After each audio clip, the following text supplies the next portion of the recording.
And now, it's time for another Dice Tower review with Tom Vasel. Hey everybody, I'm Tom Vasel, and today we're talking about Ubongo Jr.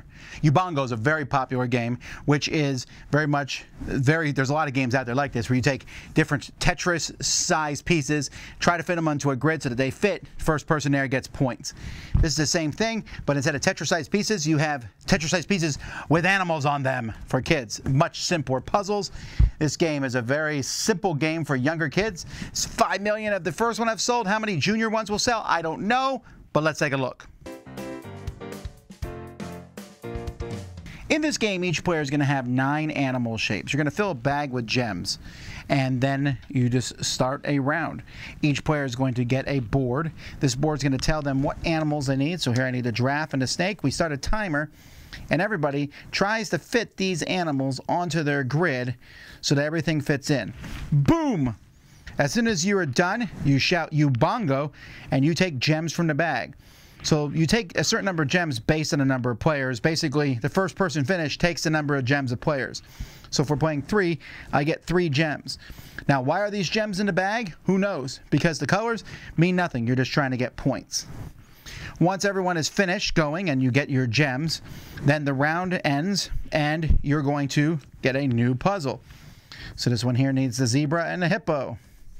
So how does the zebra and hippo fit in? Oh, this one is trickier. Okay, maybe not that tricky, but you can play on the other side, which needs 3. This needs the giraffe, the water buffalo, and the ostrich. So maybe the giraffe goes there. Ooh, I think I got it in one shot. Boom! So that's a little bit trickier to play. You can also just play. This game can be combined with regular Ubongo, or you can just give it to your child and let them do puzzles and try to solve each one. Anyway, after a certain number of rounds, 7 rounds, whoever has the most gems is the winner.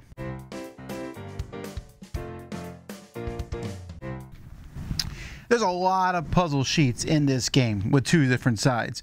You have 50 here, so that's 100 different puzzles. There's a full set of animals for 4 players. The gems are here. The colors doesn't mean anything. The timer is an okay timer. But it's set up so that you can mix it with Ubongo and then play with the gem rules of that. But it really is kind of a decent-sized box for the number of pieces. But the components are fine. Ubongo Jr., very simple game.